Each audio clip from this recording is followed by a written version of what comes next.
A prisoner who holds his own key. That's life of a married man. Well, great majority of them. If I could best explain to you what married life is after the honeymoon phase is over, and after the woman has gotten what she wanted, after a woman has gotten her purpose served, the reason why she got into the business contract of legal marriage I'm talking about. If you really want to know the unvarnished hard truth, that is exactly what I offer in these videos. To a woman, in the mind of a woman, the man is tantamount to an engine in a car. You hardly look at it. You don't really want to deal with it. You just want to know that it's there and it works. And that's exactly what these long dead marriages are to women. They just want to know that the guy is there. He provides for the children and her, pays the mortgage, takes care of everything. I'm not saying that women don't contribute. The ones that do, God bless them. The ones that equally work as hard as the man and pay half of the expense and everything, God be with them. I'm not talking about them. I'm talking about the ones who there are, of course, those women that work. Now you hear a lot of women saying, well, you know, they work and they have their own money and they need men like fish need bicycle. But all those real men who've dealt with in the real world know that even when a woman makes money, what she makes is hers and what he makes is theirs. That's how it works most of the time in the West. So to a woman, a man is like an engine in a car. You know, she doesn't want to necessarily look at it or deal with it. She just wants to know that it's there. It's going to get her to where she wants to go, take her to her destination, and do the job that that it's supposed to do. And then that's it. A lot of women stay in these long dead marriages because of a multitude of reasons. Number one, children. Number two, security. Actually, those are both number one. And they don't want to rock the boat. And the pain of disrupting everything and going through the divorce and everything is slightly less than the pain of staying and suffering. So they don't engage in that. They just stay until it becomes unbearable, or until the man becomes unbearable to the man, and he just ends it all and walks away from 65 to 70% of what he worked with all his life, including his retirement, even if that retirement was accumulated before they were married together. So he is basically a prisoner of his own making, of his own device, because no one forced him to get married. And it's very difficult to get out of once you get into it. And you know, I want to level with you here. If you know that, if you know the divorce rate, if you know the people that you're dealing with that are married, and you ask them, hey, how's everything going? And they just shake their head. If you know that and you still get into it, hoping yours will be different, whose fault is it really? Is it the woman's fault, honestly? It's her job. It's in her DNA. It's innate. She's not even, it's second nature, like the beating of the heart. It's second nature for her to be sweet and inviting and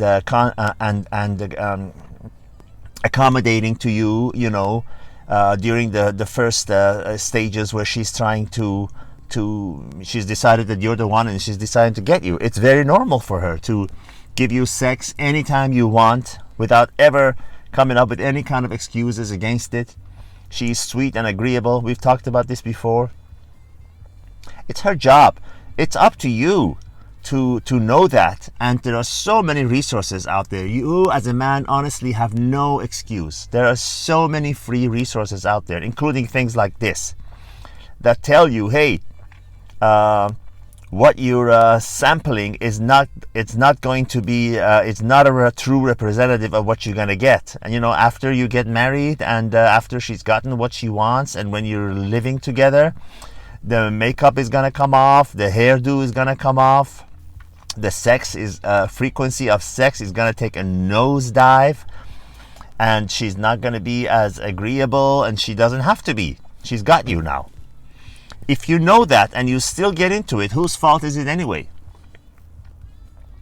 You know, I read again something on a billboard that that it's always stayed in my mind, and I want to repeat to you, if it's of benefit to you, which I believe it will be.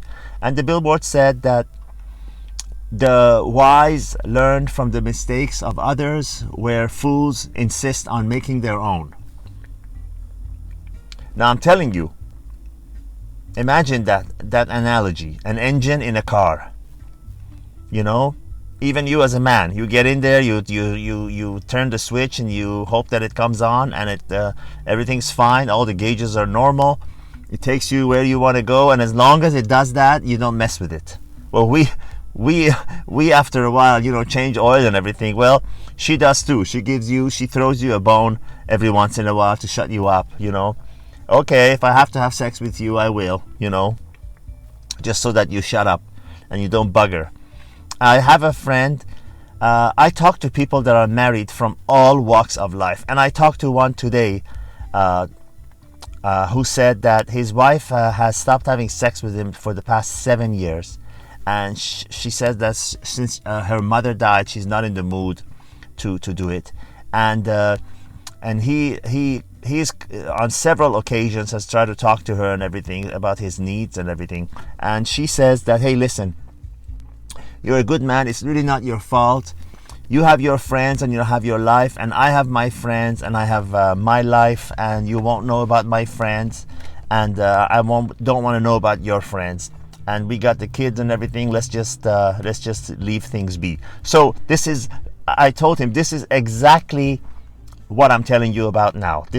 She's basically telling him, you're the engine in the car that I don't want to look at. I just want to know it's there and taking me to where I want to go. I don't want to deal with you.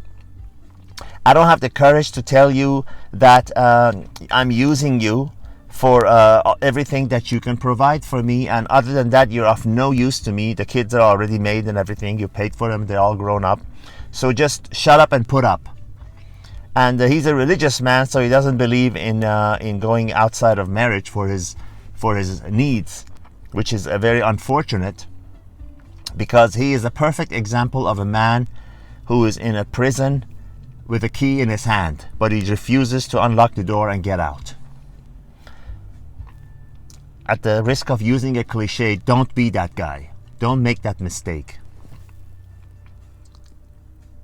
If you know the truth, if your eyes are open, and you still trust a snake in the snow that says, I'm cold, pick me up, I won't bite you, whose fault is it anyway? Whose fault is it, honestly? Yours or the snake?